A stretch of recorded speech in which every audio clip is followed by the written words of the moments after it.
Hello everyone, my name is William Burton and my project is focused on conifer encroachment in southwest Montana.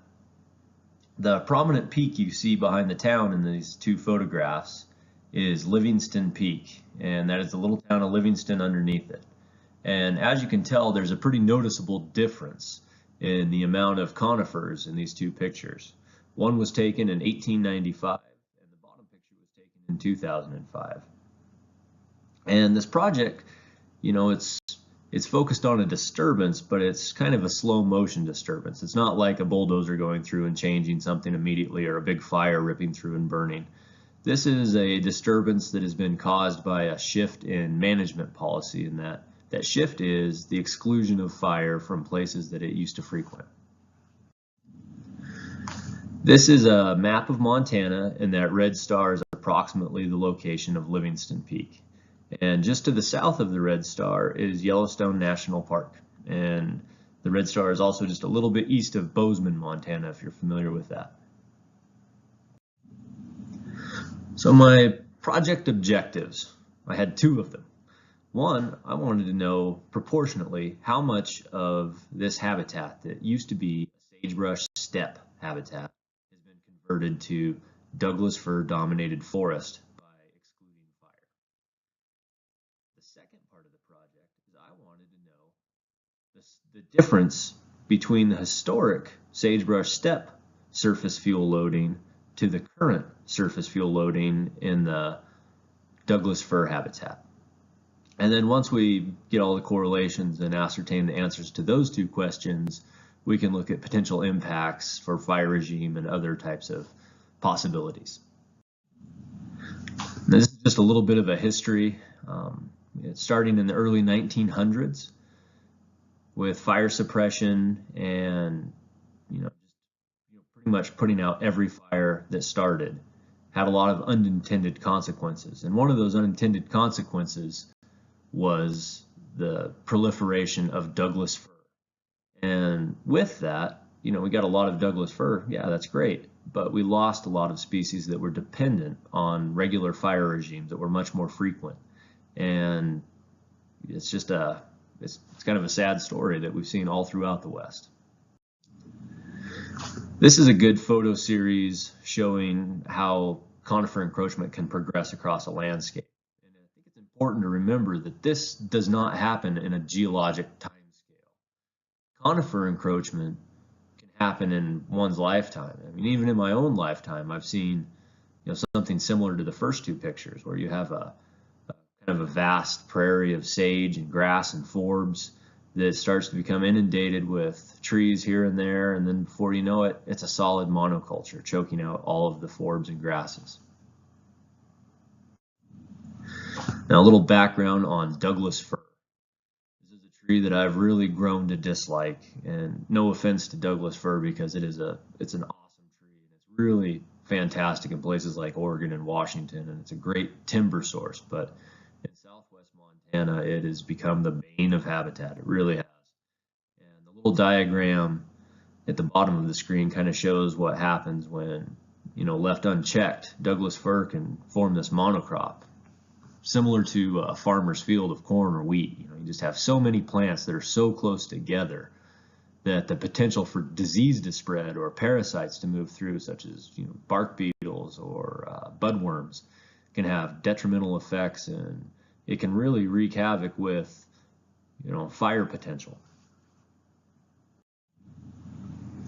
So traditionally, Livingston Peak was inhabited by a sagebrush steppe ecosystem.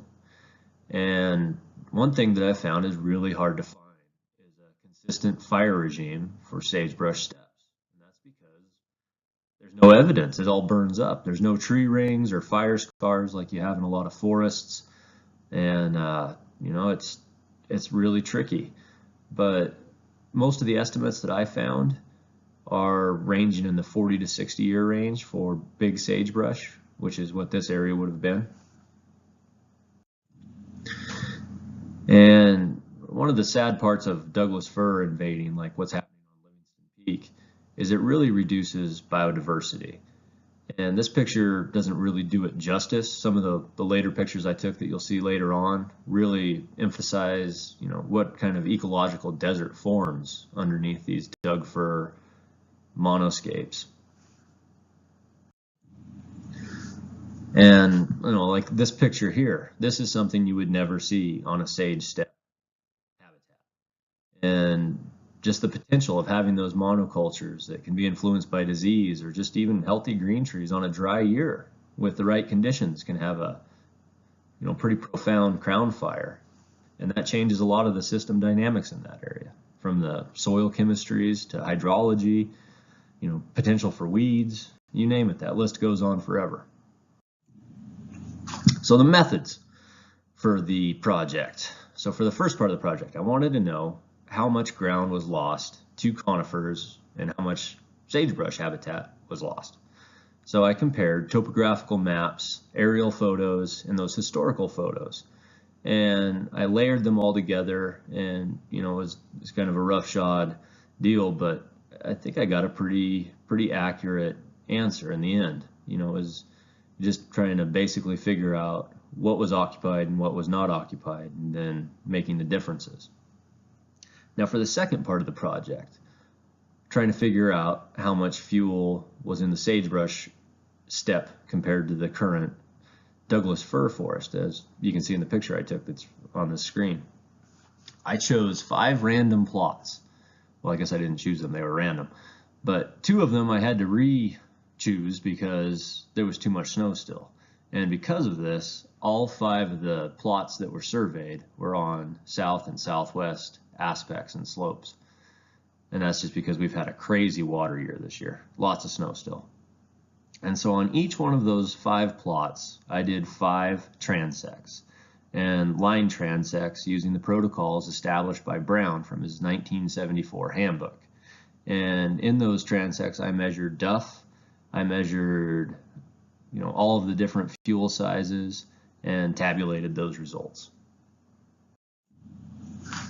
Now, gathering the surface fuel data for the historic sagebrush steppe habitat was a little more difficult. Obviously, I can't get that exactly, but basing the habitat based on slope, aspect, elevation, and moisture requirements and geographic similarity, I came up with around 15 tons per acre in different fuel loading model surveys.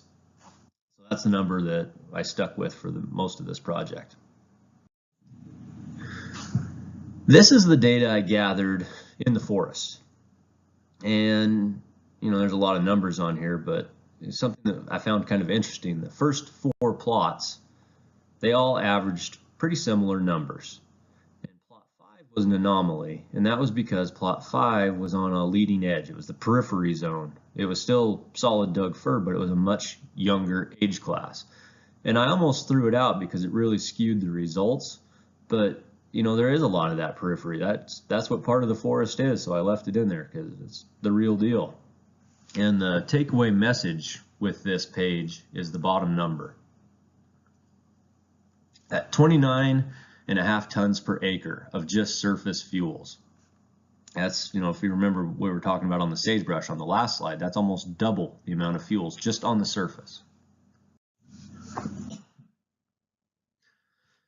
So, after looking at all the maps and the photos, how much ground was lost to Douglas fir? Well, basically every square inch within the study site is occupied by Douglas fir. It's all been lost except places that were rock, cliffs, or talus slopes. And even some of the talus slopes are being encroached upon. And that Doug fir is a tough tree. And, using my calculations, I assume that there's about 80% of the habitat type has been transformed in the last 100 plus or minus years. But surprisingly, I saw a few remnant scraggly old sagebrush plants still in a few spots in the Douglas fir forest, so maybe there's still hope. All right, the conclusions. So, the historic fuel loadings had approximately 15 tons per acre. This was roughly most of the mountains in that area. Currently, after doing all of my calculations and measurements, I'm figuring that there's approximately 30 tons per acre in the same spot, roughly twice as much. And this is an area that includes 4,480 acres. And that equates to, doing all the math, around 51,000 extra tons of surface fuel, or about 15 extra tons per acre. So that's pretty substantial. And this fuel isn't spotty, it's continuous. As you can see in this picture, it's just branch layered with branch layered with branch. It's a big lattice network. And this leads right into the potential impacts. And obviously for this class, we're going to talk about fire first. And having twice as much fuel and a greater fuel density obviously is going to have a greater fire impact and potential. And this is kind of a big deal because this area is seeing a massive growth influx of people moving in from other states, buying little 5 and 10 acre plots, putting a house in, somewhere they can come in the summer and go visit Yellowstone and go fishing and do all that kind of stuff. But these houses are right in the middle of just like what this picture is. And that could have huge ramifications for the urban interface and firefighters and management decisions going into the future. Okay, and a little off topic, not involving fire. If you notice in this picture, there isn't a lot of grass. Actually, there's no grass, there's no shrubs, there's no edible forage there, unless you're a detritivore. So, there isn't going to be any elk or deer in here. This is going to be of no value for the migrating elk herds coming out of Yellowstone Park in the winter. And going with that is species diversity. All that is in this picture is Douglas fir. There is nothing else in there. There's nothing. And sure, there's a few birds that might like to live in there, nuthatches and chickadees, but for the most part, compared to the sage steppe, this is an ecological desert. And something I didn't really think about until I started reading some papers is the water usage in these types of forests. And water is a scarce commodity, maybe not this year, but most years in this area. It usually totals around 11 inches of precipitation annually. And each one of these trees is drinking a lot of water, and that has huge ramifications downstream in the aquifer and all of those blue ribbon trout streams that people love to fish, and municipalities. So, there's a lot at stake here. And this is all because of disturbance that's taken 100 years to manifest in management decisions that, I'm not blaming anyone in particular. It's what we thought we were doing right at the times, but it's definitely something to really consider moving forward. And another thing that I need to point out is my measurements didn't include any standing trees, live or dead. Originally, I was going to do that, but after spending a full day busting my butt just doing surface fuels, I didn't have enough time to do the standing timber.